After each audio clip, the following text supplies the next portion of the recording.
I have a right, हम कितना easily बोल देते हैं, पर ये जो राइट्स है ये कहाँ से आते हैं, ये किसकी देन है? क्या ये हमें नेचुरल प्रकृति से मिले हैं या फिर ये कानून की देन है? यही सवाल उठाया क्लासिकल लिबरलिस्ट ने, शास्त्रीय उदारवादियों ने। अब लॉक, बैंथम, जे.एस. मिल और ऐसे कई सारे क्लासिकल लिबरलिस्ट, लॉक के अकॉर्डिंग जो राइट्स है वो लाइफ, लिबर्टी, प्रॉपर्टी है, ठीक है। और अगर बैंथम की बात की जाए तो वो नेचुरल राइट्स को नॉनसेंस अपॉन स्टिल्ट्स बोलते हैं, एंड जे.एस. मिल बोलते हैं कि सब कुछ जायज़ है बट किसी को कोई नुकसान ना हो, बेसिकली हार्म प्रिंसिपल।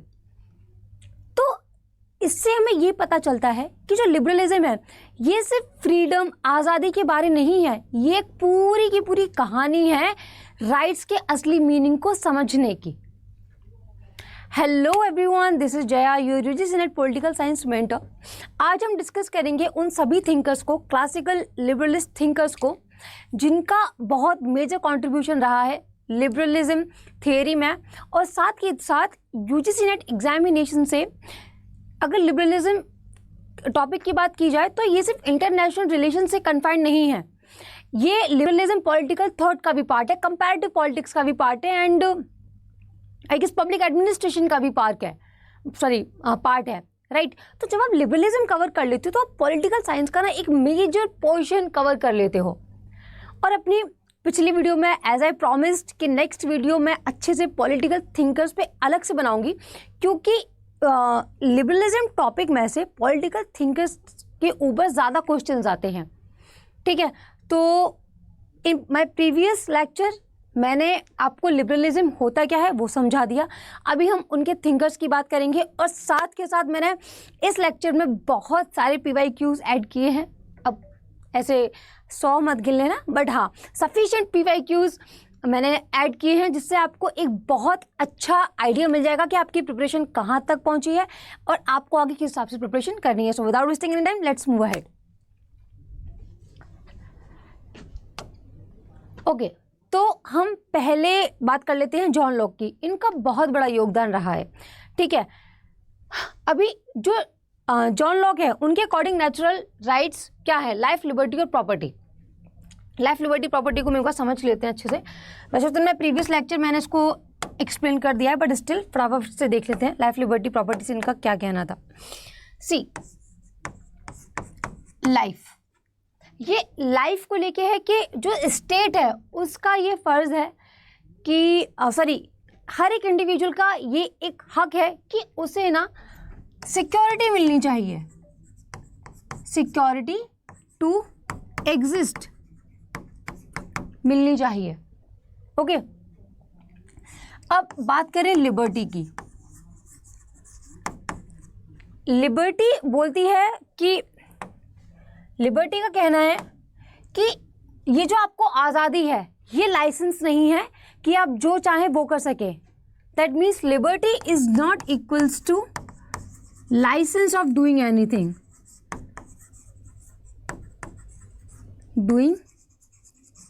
एनीथिंग, ठीक है। ये कन्फाइंड है, लिबर्टी कन्फाइंड करती है एक्शंस को, but at the same time अगर कोई चीज़ किसी को नुकसान नहीं पहुंचा रही है, वो सिर्फ आप तक सीमित है, तो ऐसे केस में आपको पूरी लिबर्टी है, आपको पूरी आज़ादी है डिसीजन मेकिंग की। And the third is property. Property, यहाँ प्रॉपर्टी से लॉक का मीन सिर्फ मटीरियलिस्टिक वेलबींग नहीं था, यहाँ प्रॉपर्टी से उनका मतलब था कि हर वो चीज़ जिसमें किसी भी इंसान का, किसी भी ह्यूमन का लेबर फोर्स लगा है, मेहनत लगी है, वो प्रॉपर्टी कहीं ना कहीं बिलोंग करती है उस पर्सन को, ठीक है। दैट मीन्स अगर वर्क फोर्स लगा है, लेबर फोर्स या वर्क है, तो उस प्रॉपर्टी पे कहीं ना कहीं उस ह्यूमन का राइट होता है, ठीक है। तो लाइफ, लिबर्टी एंड प्रॉपर्टी से ये कहना था लॉक का।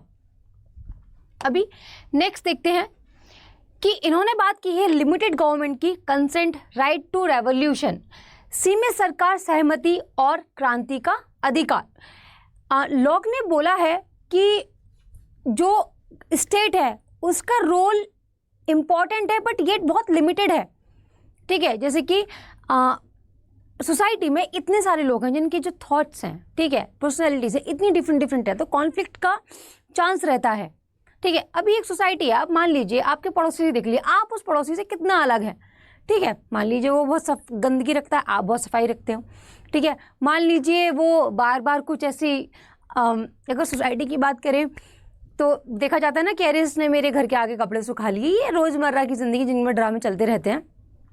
तो जब आपके पड़ोसी में ही और आप में नहीं बन रही है तो सोचो सोसाइटी तो इतनी ज़्यादा बड़ी है, ठीक है। तो सोसाइटी इतनी ज़्यादा बड़ी है तो वहाँ तो कॉन्फ्लिक्ट्स होंगे ही होंगे। तो ऐसे केस में अब सिर्फ कॉन्फ्लिक्ट्स कपड़े सुखाने तक सीमित नहीं रहते, बहुत बड़े बड़े कॉन्फ्लिक्ट्स भी होते हैं।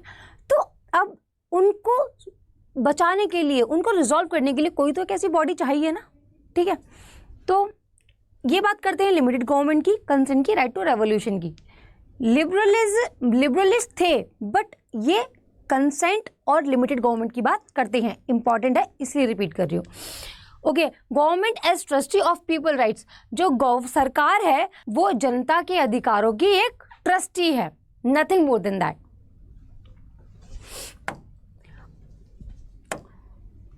अब आ जाओ, थिंकर्स हैं, अब उनको क्रिटिसाइज करने वाले लोग तो होंगे, ठीक है। तो ऐसे ही लॉक को भी क्रिटिसाइज किया मैकफिर्सन ने। इन्होंने जॉन को एक टैग दिया विच इज पॉजेसिव इंडिविजुअलिज्म का। अब पॉजेसिव इंडिविजुअलिज्म क्या होता है? पॉजेसिव का मतलब क्या होता है? आप इनसिक्योरिटी, ठीक है। तो इन्होंने लॉक को बोला है कि ये बंदा बहुत इनसिक्योर रहा है अपने आप में। इन्होंने सिर्फ और सिर्फ एक सेल्फ ऑटोनॉमी की बात की है, ठीक है, सेल्फ ऑटोनॉमी की बात की है, कि व्यक्तिगता की बात की है, इंडिविजुअलिटी की बात की है। लॉक ने कम्युनिटी की तो बात की ही नहीं है, लॉक कम्युनिटी को तो भूल ही गए हैं। और ऐसे सोसाइटी नहीं चलती है, और चल रही है तो ज़्यादा लंबा शांति उसमें नहीं टिक पाएगी। तो क्योंकि जो लॉक इतना पॉजिटिव रहे हैं इंडिविजुअलिटी को लेके, व्यक्तिगता को लेके, सेल्फ इंटरेस्ट, मतलब अगर प्रॉपर्टी है, बिजनेस है, तो वो कहते हैं कि उस पे उस बंदे का ज़्यादा अधिकार है, ठीक है। बट वो ये तो भूल ही चुके हैं कि ऐसे तो सोसाइटी में डिफ्रेंशिएशन क्रिएट हो जाएगा, बहुत ज़्यादा भेदभाव पैदा हो जाएगा, ठीक है। अमीर और अमीर बन जाएगा, गरीब और गरीब बन जाएगा। तो मैकफिर्सन ने ये मुद्दा रखते हुए लॉक को पॉजिटिव इंडिविजुअलिज्म बोला है, लॉक के विचारों को। नेक्स्ट, मार्क्सिस्ट ने बोला है कि ये प्रोटेक्ट्स कैपिटलिस्ट प्रॉपर्टी। अब आपको पता है कि जो लिबरलिज्म विचारधारा है, लिबरलिज्म थियोरी है, तो ये किस चीज़ की बात करती है कि आप अपने अकॉर्डिंग जो भी अपना बिजनेस है उसको सेटअप कर रहे हैं, तो उसका पूरा का पूरा जो भी रेवेन्यू है वो आप उसके अधिकारी हो, यही तो बोलता है लिबरलिज्म। तो ये क्या है? ये सिस्टम कैपिटलिज्म ही तो है। तो और कैपिटलिज्म जो मार्क्सिस्ट हैं वो इसका विरोध करते हैं, ठीक है। तो इसीलिए लॉक को भी मार्क्सिस्ट ने अपोज किया है। Third, feminist. फेमिनिस्ट का मानना है कि इन्होंने विमेन एक्सक्लूडेड फ्रॉम कॉन्ट्रैक्ट। सी, एक सोसाइटी है, ठीक है, तो वहाँ पे जो स्ट्रॉन्ग है उसकी ही चलेगी, और जो मतलब अपना असर्टिव नेचर सब लोग रखने की कोशिश करते हैं, ठीक है। तो अब जो डिप्राइव सेक्शन है, चाहे वो पुअर हो चाहे वो वुमेन हो, क्योंकि अगर उनमें उतनी पावर या स्ट्रेंथ नहीं है तो वो बाकी सब चीज़ों से फाइट नहीं कर सकते। उन्हें इक्वल लाने के लिए हमें किसी सोर्स की ज़रूरत है, राइट। आपकी फैमिली में आप और आपका कोई भी सिबलिंग है, ठीक है। मान लो अगर चॉकलेट्स के पीछे लड़ाई हो गई, ठीक है, बच्चे तो नहीं हो, खैर चॉकलेट्स नहीं, कपड़ों के पीछे लड़ाई हो गई, ठीक है। तो जो आपका भाई है या बहन है, अगर वो आपसे स्ट्रांग है, अगर वो आपसे स्ट्रेंथ में ज़्यादा है, तो एनीवेज वो अपने हिसाब, वो ज़्यादा सक्षम होगी अपना पॉइंट रखने के लिए, अपनी बात मनवाने के लिए। और आप जब बेचारे सीधे से प्यारे से, ठीक है, तो फिर क्या होगा आपका कि आप कहेंगे ठीक है आप रख लो, ओके।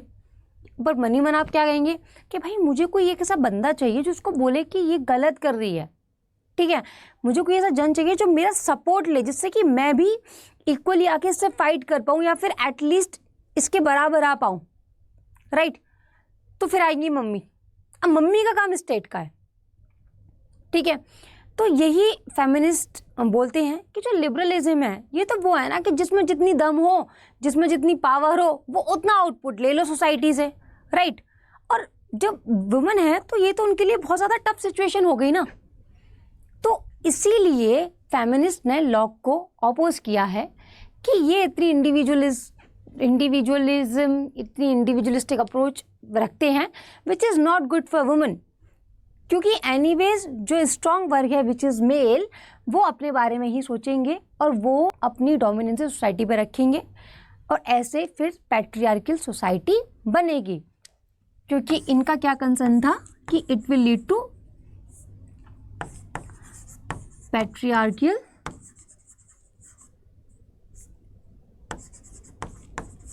Society, okay. तो इसीलिए फेमिनिस्ट ने लॉ को क्रिटिसाइज किया। नेक्स्ट हम देखते हैं कि वेट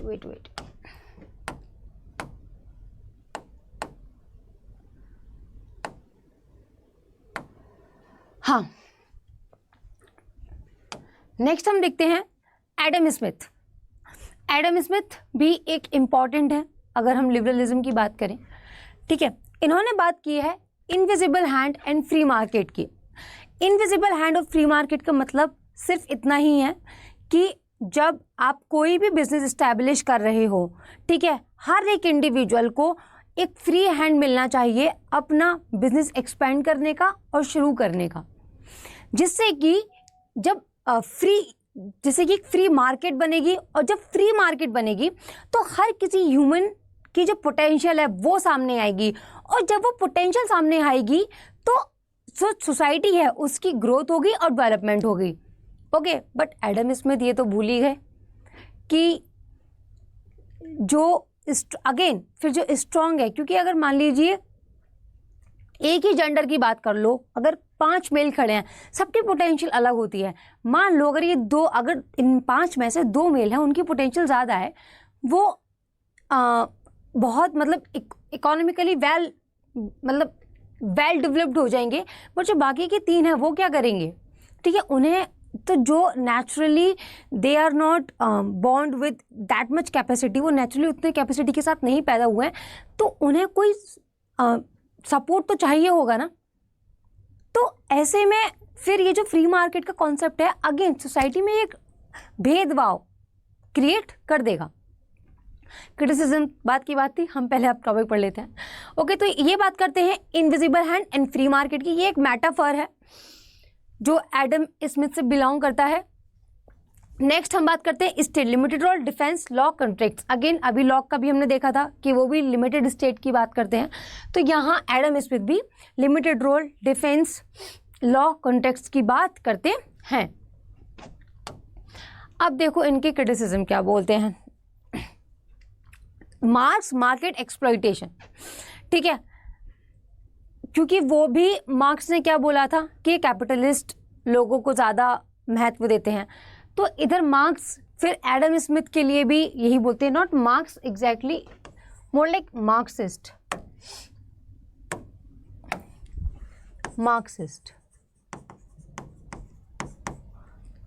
ठीक है, ओके। तो जो मार्क्सिस्ट है उन्होंने बोला है कि जो फ्री मार्केट है कि एक्सप्लॉइटेशन क्रिएट करेगी, वही जो मैंने अभी आपको एक्सप्लेन किया।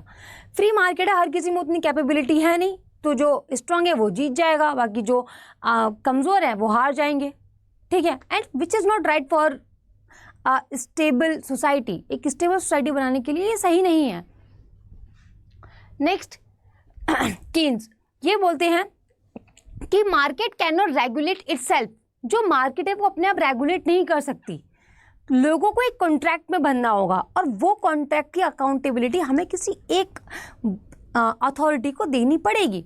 मान लीजिए आपने अपने दोस्त के साथ कोई बिजनेस शुरू किया, ठीक है। अब वहाँ पे उस बिजनेस शुरू किया, कोई भी मन मुटाव या किसी भी कॉन्फ्लिक्ट के चक्कर में आपने अपना बिजनेस अलग अलग कर लिया। अब अलग अलग कर लिया, कॉमोडिटी सेम है या फिर कोई ऐसी कॉमोडिटी है, कोई ऐसा प्रोडक्ट है जो कि जिसकी सप्लाई आपस में बहुत कॉम्पिटिटिव है, ठीक है, तो क्लैशेस होंगे। तो एक्सट्रीम कंपटीशन और एक्सट्रीम क्लैशेस के चक्कर में जो मार्केट है वो नीचे चली जाएगी। तो क्योंकि ऐसा तो है नहीं कि अब देखो उन कंट्रीज़ की बात करो जहाँ कैपिटलिज्म है, ठीक है, इंडिया की ही बात कर लो, क्या ऐसा है कि कभी हमारी जो इकोनॉमी है वो डाउन नहीं जाती? अगर इवन दो जो इंडिया है majorly capitalist society, capitalist nation है, ऐसा नहीं है ना, तो हमें गवर्नमेंट चाहिए ना।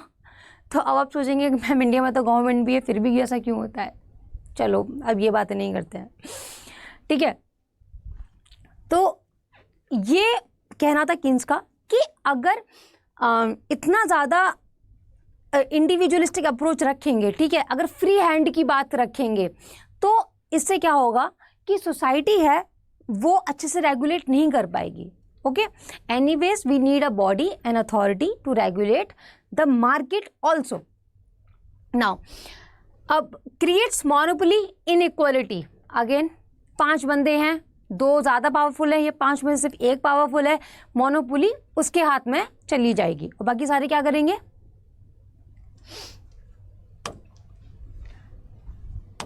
Okay, next Jeremy Bentham. Jeremy Bentham जैसे लोग आपके आसपास 2-3 मिल जाएंगे आपको, जो ज़्यादा अपने आप को वो मानते हैं, क्या कहते हैं कि हम तो बहुत, अरे what is that word, ambitious. Okay, तो जैसे ऐसे सूडो एम्बिशियस लोग आपको अपने आसपास मिल जाएंगे जेरेमी बेंथम जैसे। अगर कोई जेरेमी बेंथम का सपोर्टर हो तो बुरा मत मानना।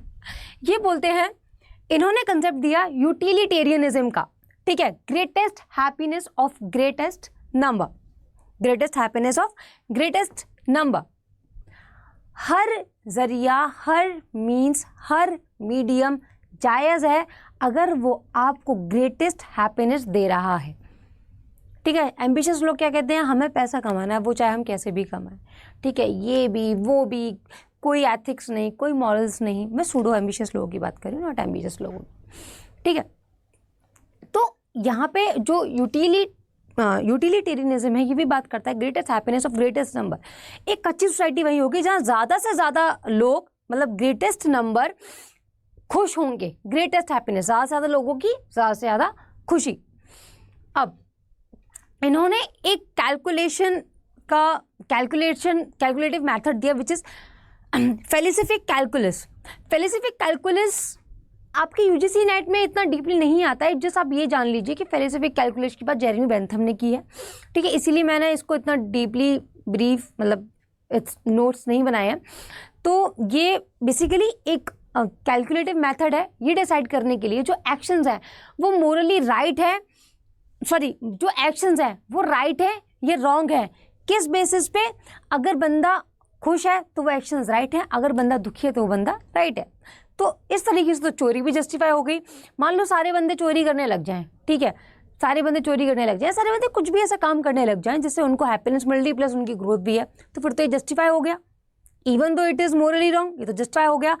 तो ये थोड़ा सा क्लैशेस रहे हैं इनके, मतलब लोगों को क्रिटिक्स रहे हैं जेरेमी बेंथम के लिए कि इन्होंने एक्शंस को जस्टिफाई कर दिया है। अगर वो उन्हें खुशी दे रहे हैं तो आप गलत करो, तो पर वो एक्शन सही हो जाएगा इवेंचुअली। ओके, अब थर्ड पॉइंट, नेचुरल राइट्स को इन्होंने बोला है नॉनसेंस अपॉन स्टिल्ट्स। अब नॉनसेंस अपॉन स्टिल्ट्स क्या है? हाँ, यहाँ पे आप जेरेमी बेंथम और लॉक में डिफरेंस देखेंगे, ठीक है, कैसे जहाँ पे जो लॉक हैं वो इम्पोर्टेंस देते हैं नेचुरल राइट्स को, तो ये यहाँ पे नेचुरल राइट्स को बोलते हैं, वेट,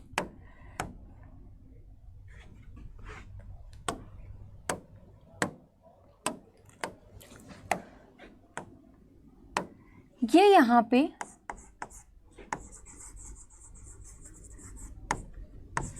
नेचुरल राइट्स के लिए बोला गया है। क्या? Nonsense upon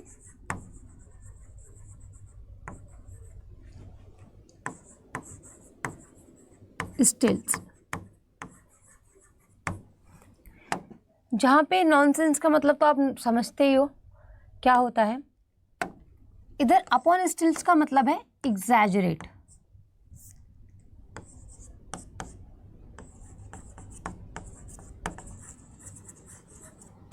exaggerate. बैंथम के अकॉर्डिंग जो नेचुरल राइट्स हैं वो रियल नहीं है, वो टोटली इमेजिनरी कंसेप्ट है, जिसको ओवर एग्जैजरेट किया है कि नेचुरल राइट्स होंगे तो ये अच्छा होगा, वो अच्छा होगा, बट ये बिल्कुल भी रियल नहीं है। जो नेचुरल राइट्स हैं are not real but imaginary.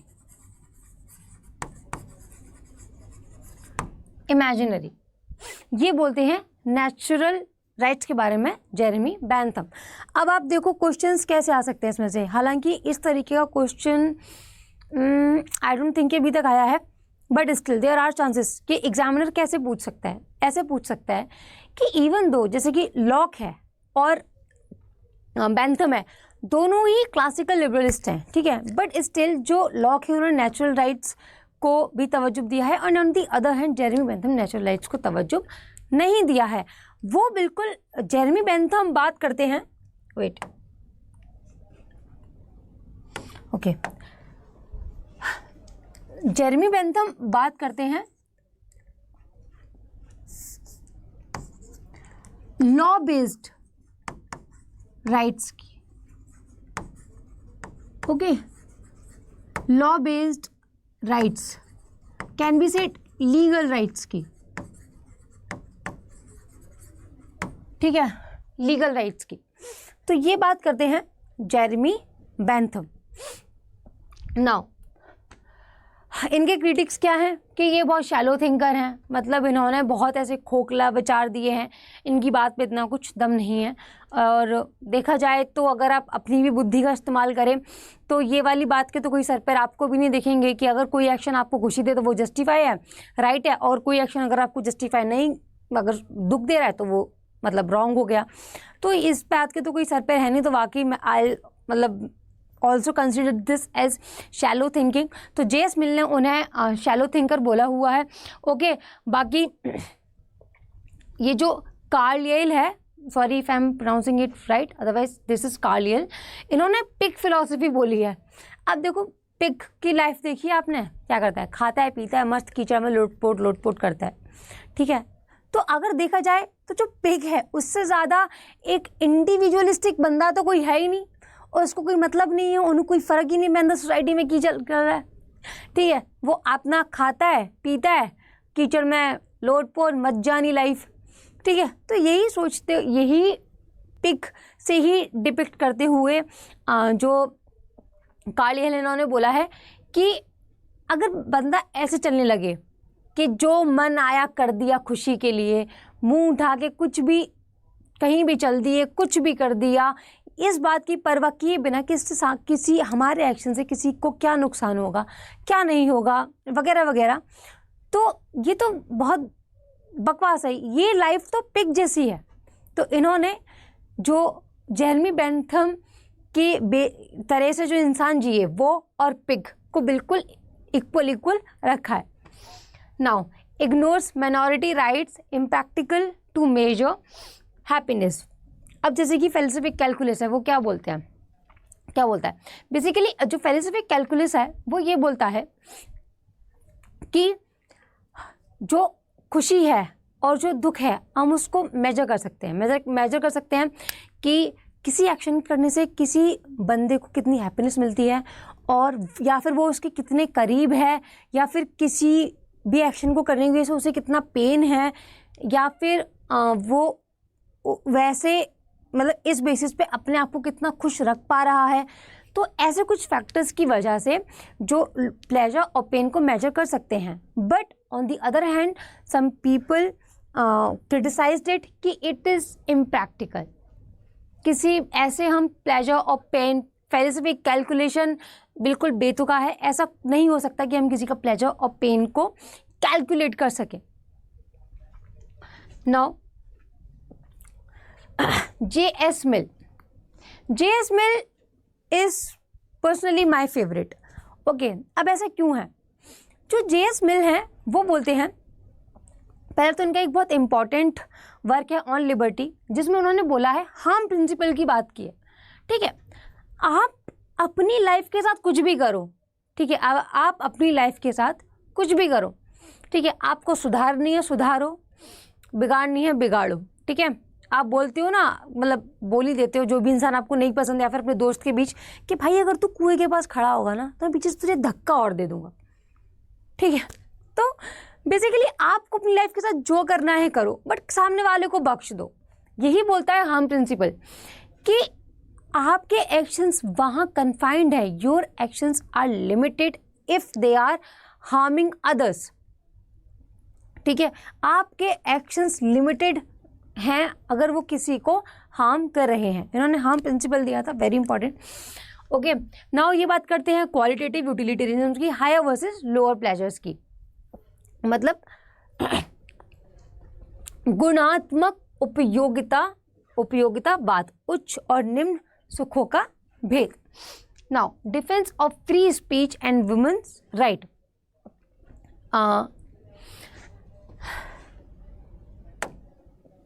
J.S. Mill आज एक सेकेंड,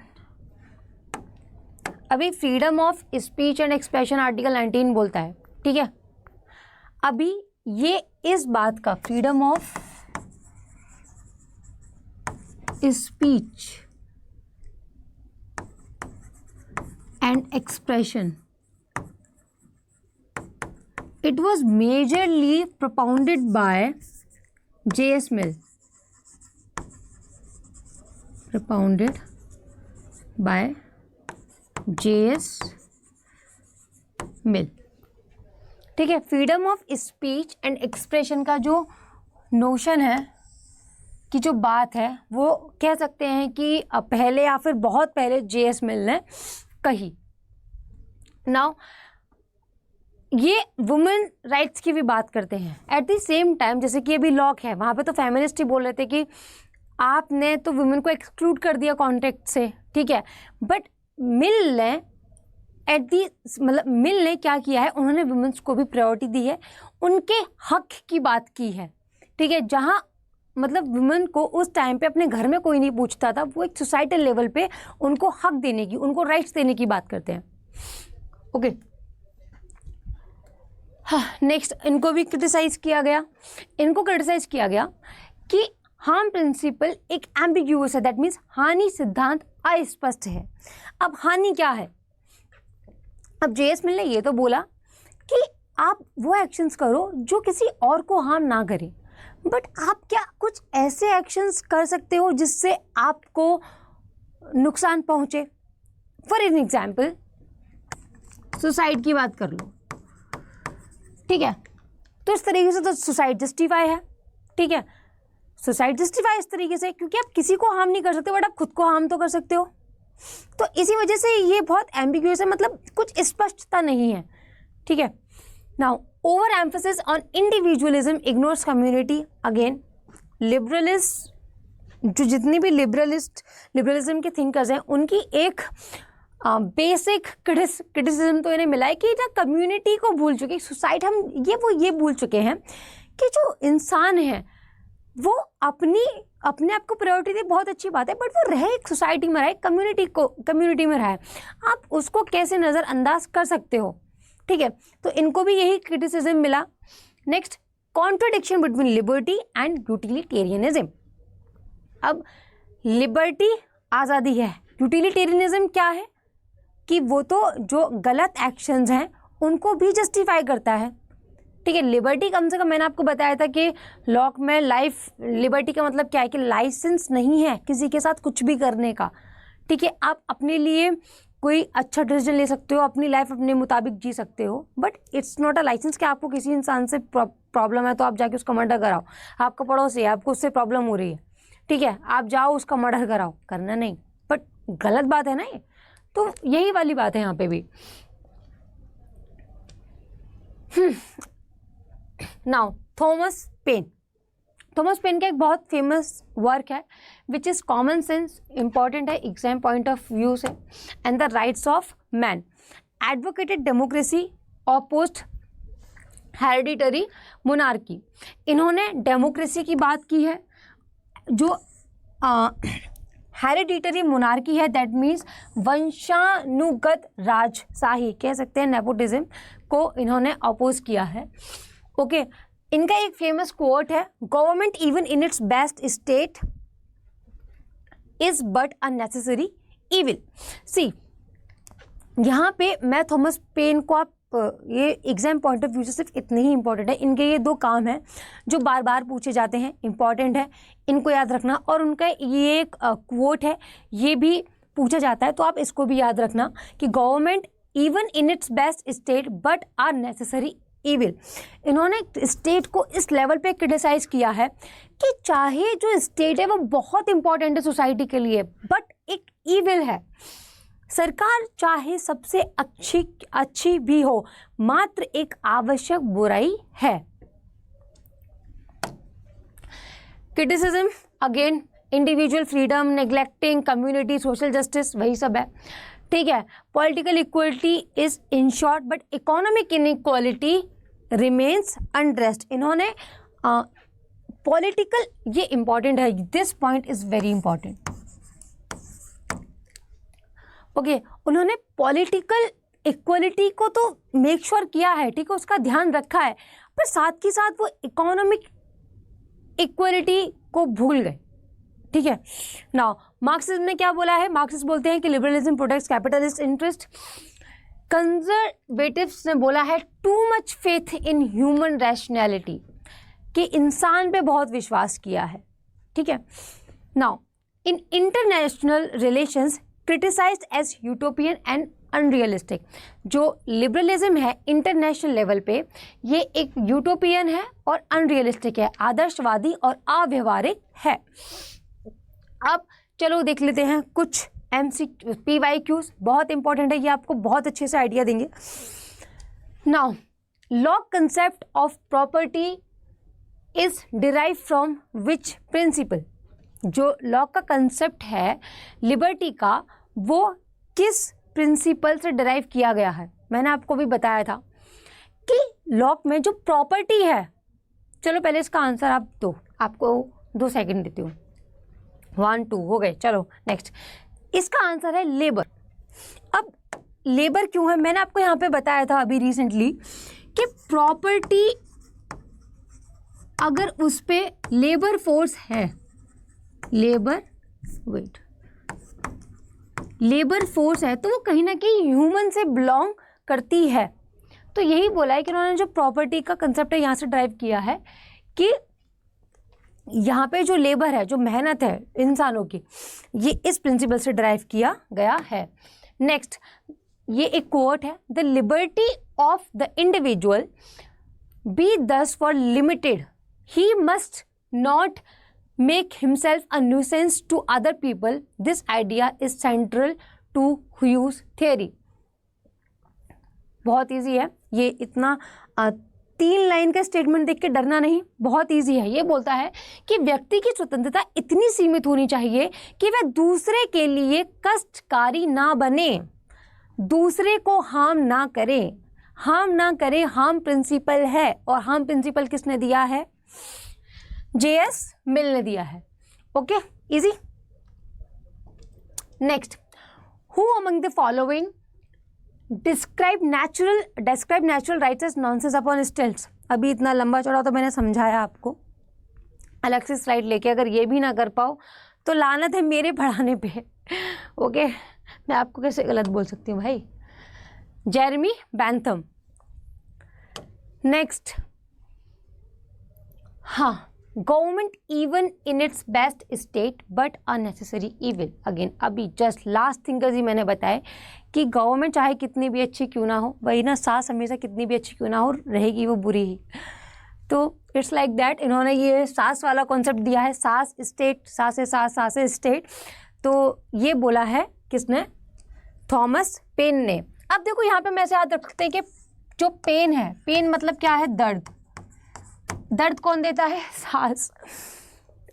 तो हम ऐसे याद रख सकते हैं कि ये जो पेन वाला कंसेप्ट है कि जो स्टेट है वो नेसेसरी इविल है, जो सासू मॉम है वो नेसेसरी इविल है।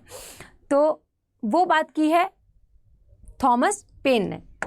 Okay, answer is Thomas pen. Next, the concept of possessive individualism. Possessive boyfriend सुना है, पॉसेसिव गर्लफ्रेंड सुनी है, अब पॉसेसिव इंडिविजुअलिज्म भी सुन लिया तुम लोगों ने। किसने बोला ये? बोला लॉक को गया था, ठीक है, पर बोला किसने ये बताओ? ये बोला है हमारे मैकफर्सन साहब ने। उन्होंने बोला है कि यार तुम तो ठीक है व्यक्तिगता की बात करते हो, इंडिविजुअलिज्म की बात करते हो, पर तुम तो इतने भावुक हो गए कि तुम यही भूल गए कि इंडिविजुअलिटी के अलावा भी कोई लाइफ होती है। मैं किए जा रहे हो, मैं। ओके मैकफर्सन, अब यहाँ से रिलेट कर सकते हो, मैं, इसको ऐसे याद रख सकते हो कि ये जो लॉक ने मैं मचाई थी, उसको अपोज किया सीबी मैकफर्सन ने। किस बुक में? The political theory of possessive individual. How creative I am, oh my God. Political theory of possessive individualism, इस बुक में मैकफर्सन ने पॉसेसिव इंडिविजुअलिज्म की बात की है। Now, for John Locke property is natural right derived from labour. जो lock है, अभी देखो ये जो अदर्शन और रीजन टाइप या ऐसे स्टेटमेंट बेस्ड क्वेश्चंस होते हैं, ये ना इनकी जो लैंग्वेज है वो अगर ऐसे सेट की जाती है, मतलब कुछ टाइम हमेशा, कभी कभी इजी भी आते हैं, पर कभी कभी लैंग्वेज इतनी टफ होती है कि अगर यही क्वेश्चन के आपसे ऐसे पूछ लेंगे, ऐसे 4 ऑप्शंस देके डायरेक्टली पूछ लेंगे तो आप जवाब दे आओगे, बट ऐसे कभी कभी स्टेटमेंट्स आते हैं ना, स्पेशली ये अजर्शन रीजन वाले, आप यहाँ पे कंफ्यूज हो जाते हो और आते हुए भी वो कंसेप्ट आते हुए भी वो फैक्ट पता होते हुए भी आप वो क्वेश्चन गलत कराते हो। तो for John Locke property is natural right derived from labour. क्या ऐसा है कि जॉन लॉक के अकॉर्डिंग जो प्रॉपर्टी है वो डिराइव्ड फ्रॉम लेबर है, अगर उस पर जो मेहनत है उसकी वो प्रॉपर्टी है। Reason Locke argue that mixing labour with natural creates ownership. क्योंकि अगर आप अपनी मेहनत कहीं लगा रहे हो, मिक्सिंग लेबर मतलब अपनी लेबर, अपनी मेहनत कहीं मिक्स कर रहे हो, तो वो वहाँ पे अपना हक क्रिएट करता है, ओनरशिप क्रिएट करता है। तो ये बिल्कुल सही बात है। Answer is A and R दोनों ही सही हैं। Next, J S Mill On Liberty defends freedom of thought and expression and action. बिल्कुल सही बात है, ठीक है। उन्होंने, मैंने बताया कि freedom of speech and expression, यहाँ तक कि वुमेन के राइट्स भी जेएस मिल ने इन शॉर्ट, मतलब जेएस मिल ने प्रायोरिटी दी है इस चीज़ को, because mill argued that liberty must be absolute without any restriction. क्योंकि उन्होंने बोला है कि लिबर्टी एब्सोल्यूट होनी चाहिए विदाउट एनी रिस्ट्रिक्शन, क्योंकि मिल का तर्क था कि स्वतंत्रता पूर्ण एब्सोल्यूट होनी चाहिए बिना किसी प्रतिबिंब के। तो इसका आंसर है, जो ये वाली बात तो सही है कि मिल ने बात की है फ्रीडम ऑफ स्पीच और एक्शन की, बट क्या मिल ने ये वाली बात भी की है कि एब्सोल्यूट वर्ड, क्या मिल ने एब्सोल्यूट की बात की है? अगर एब्सोल्यूट लिबर्टी की बात की है तो फिर तो हार्म प्रिंसिपल, जो हार्म प्रिंसिपल है वो इससे कॉन्ट्ररी है। हार्म प्रिंसिपल तो बात यही करता है ना कि सब कुछ ठीक है बट किसी को नुकसान ना पहुंचाओ। जहाँ आप एब्सोल्यूट की बात करते हो तो वहाँ तो हम तो डूबेंगे सनम, बाकी तुम्हें भी डूबेंगे, तो वही वाली बात हो गई ना। तो जहाँ, तो जो जेएस मिल है वो एब्सोल्यूट लिबर्टी की बात नहीं करते हैं। Now, Jeremy Bentham regarded natural rights as real and fundamental. अभी मैंने बताया था कि चलो पहले भी रीज़न क्या है, because he call them nonsense upon stills. दोनों ही कितनी अलग बात है। नॉनसेंस अपॉन स्टिल्स क्या बोलता है? नॉनसेंस अपॉन स्टिल्स जो बोला गया है वो बोला ही नेचुरल राइट्स के लिए गया है कि जो नेचुरल राइट्स हैं वो नॉनसेंस है, उनको ज़बरदस्ती एग्जैजरेट किया गया है, कोई रियल नहीं है। और जब जेरेमी बेंथम ये बोल रहे हैं नेचुरल राइट्स को लेके कि वो बेतुके हैं, एग्जैजरेट किया गया है, तो वो ऐसे कैसे बोल सकते हैं कि जो नेचुरल राइट्स हैं वो रियल हैं और वो फंडामेंटल हैं? Okay, so now this is all about this class. I hope कि आपको मैंने सफिशिएंट PYQs करा दिए हैं जिससे कि आपको एक अच्छा आइडिया मिल गया हो। बाकी मिलते हैं in next class. Till then see you, tata, bye bye, thank you.